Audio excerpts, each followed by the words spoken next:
natin.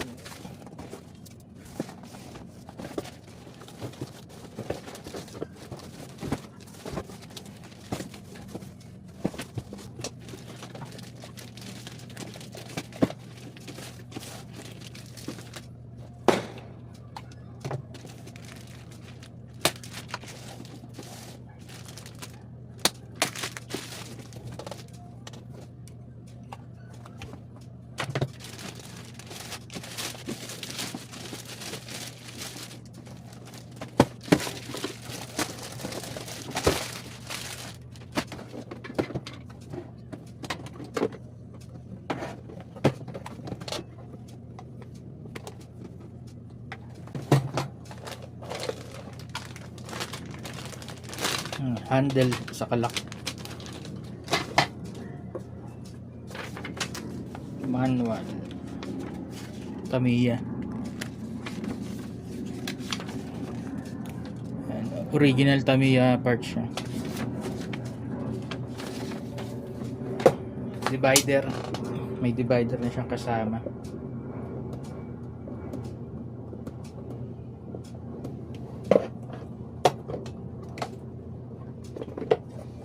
Ito nakalagay na yung isa.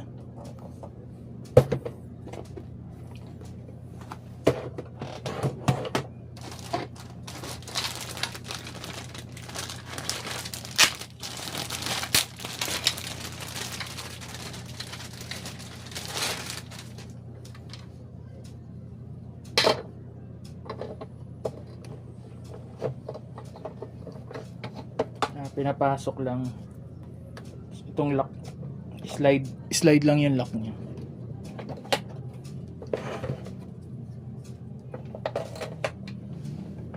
Bali 4 na sasakyan yung kasya sa kanya.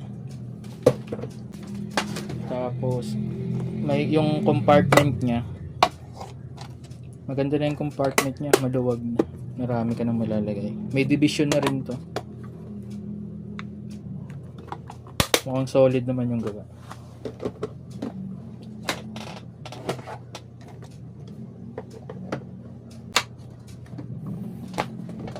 Okay naman, mukhang matibay naman.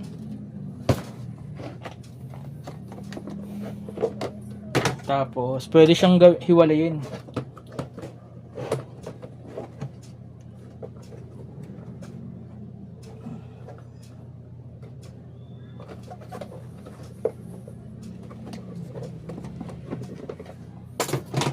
Pwede siyang kalasin para maging dalawang box.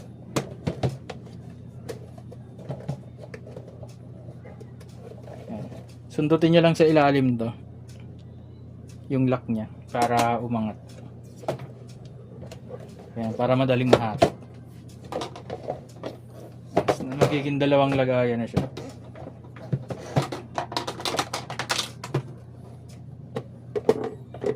Maganda yung pagkagawa. Mukhang secure naman. Tapos sukatin natin. Balik ko na siya. Pwede nyo siyang, kung marami kang ganito, pwede nyo pagdugtungin pahaba.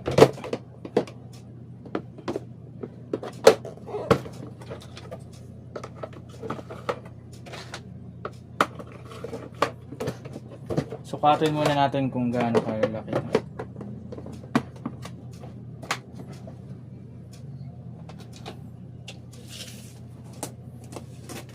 Bali yung taas niya kasama yung handle pag sinama ko 17 inches pagkasama yung handle. Yung lapad niya naman 8 inches yung lapad niya.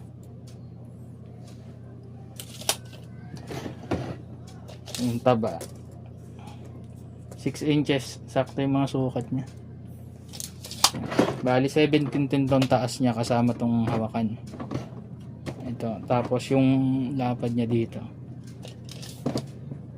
8 inches. Yung taba niya side 6 inches.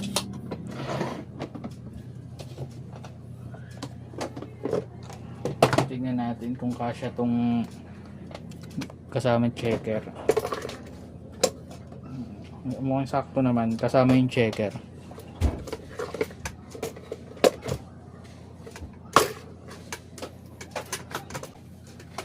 Bali may i-customize tayo sa kanya.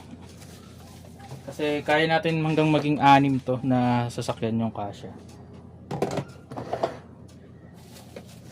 Lalagay natin to.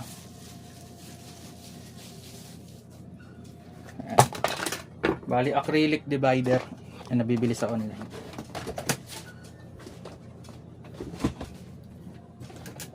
Bali alisin na natin to, yung divider nya. Ito ilalagay natin yung nabili natin sa online. Bali yung pinili kong kulay, bali green, luminous green, para at least hindi ganun kadilim sa loob.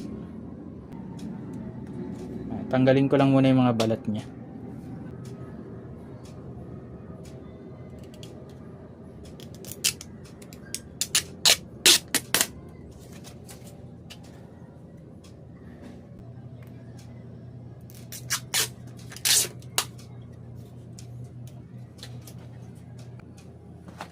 Bali ito, natanggal ko na yung mga cover nya, yung balat. Ganda. Bali, unang layer lang binili ko para matry lang sana.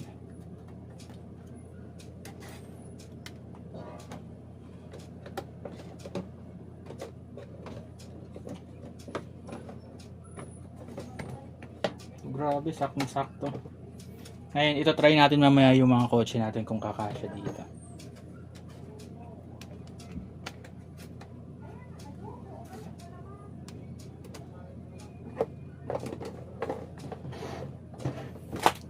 Bali yan itsura nya. Dali lang, hindi rin nalalaglag. Tibay din. Hindi nakakasya tong ano. Hindi nakakasya tong checker. Tamiya checker. Bali ito yung pinakamataas kong kotse. Yan, kasi 40mm yung pinaka roller, yung screw nya. Tingnan natin kung kakasya to. Uy, kumasya. Kumasya siya. Isa-isa. Kasya rin. Kumasya siya. Kahit mataas yung roller ko. Yung screw. Ayan. 40mm kasi yung haba yan.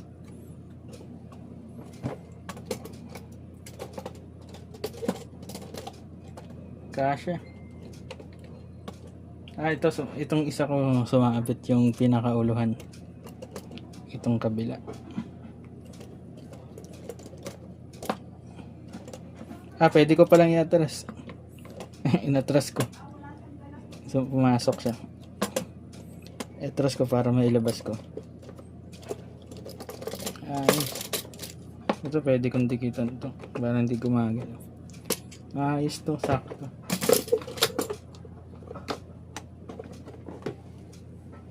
Bali mangyayari niyan, itong checker dito ko ilalagay sa baba. Bali 5 kotse may ilalagay natin. Ito yung speed tech ko. Medyo mataas din yung gitna niyan. Kasi may antena.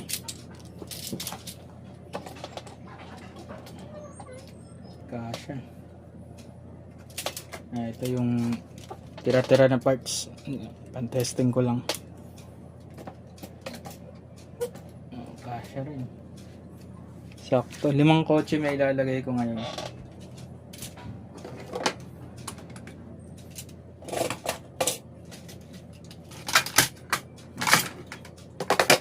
Para isang bitbitan lang. Bali ito yung pinakamatagal kong kotse. 2010. Pang display ko na lang siya. Bali ito yung old school natin na Tamiya box. Sobrang tagal na natin gamit. Hanggang 3 kotse lang kaya natin mailagay kasi dito. Tapos takaw sa space siya kapag nasa lamesa kasi palapad. Bali 2 naka-setup saka isang stock kaya niya ilagay. Pag 3 naka-setup di nakakasya.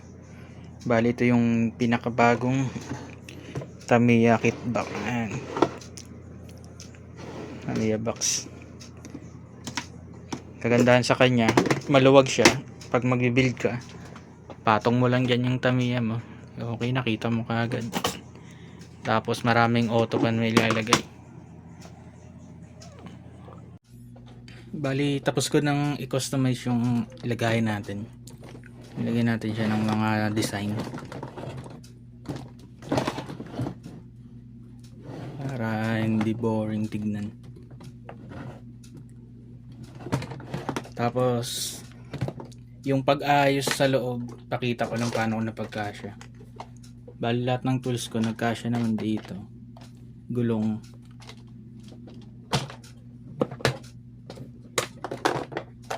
yung brake set, ito yung nagpalaki yung double sided tape, malaki kasi nabili ko. May nabibili ng maliit niyan. Yung kakasyang battery na pwedeng mailagay dito, 4 na set. Dito tig isa pa. Ito 6 na to eh. Marami pang bakante na para sa maliliit. Tapos 3 kotse lang mailalagay ko dahil sa gamit ko. Hindi ko kasi inalis yung lagayan ko nito. Yung lagayan ng mga screw. Yan, mas nadadalian akong kunin dito yung mga screw saka nut. Tapos kasama pa rin tong checker natin. Diyan natin lalagay checker. Yung extra lagay ng battery.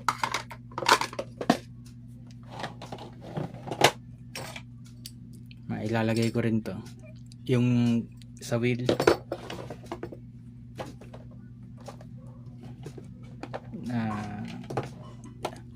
sa motor, charger, battery checker, bali yung plug ng ano natin, charger. Tapos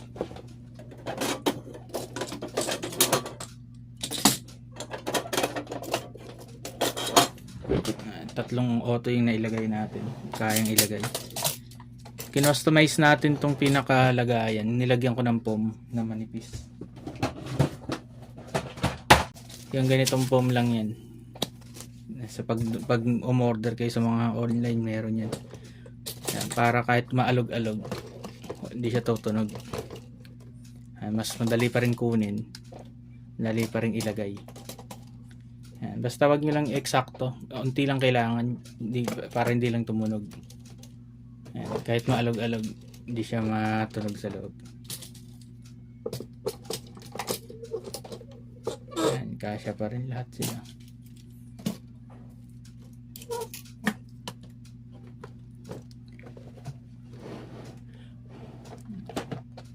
Bali yan yung lagayan natin, nagkasya pa rin.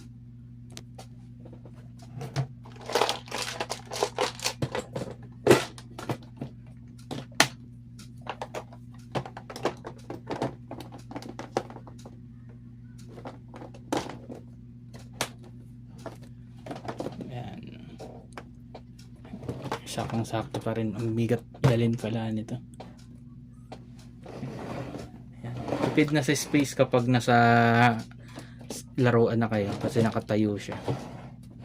Pag kukunin nyo, dali lang ilapag kabilaan. Pwede nyo naman check din yung auto nyo. Yan lang. Bali yan lang yung ano natin dito sa pit, Tamiya pit box, portable pit box. Yan. Tamiya portable pit box. Yan. Solid.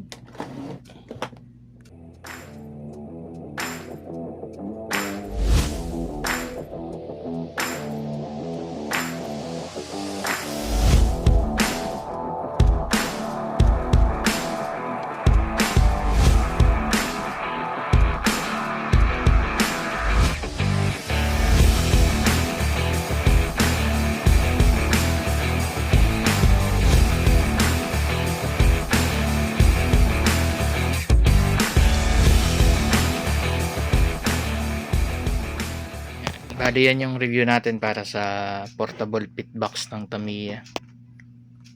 Yan, hindi na tayo tatawaging mukhang nagpe-pedicure, manicure dahil maganda na yung lagayan natin. Pang Tamiya na talaga. Pang pedicure daw to. Yan, sobrang tagal natin gamit to. Hindi nasira. Pero ngayon ito na siya.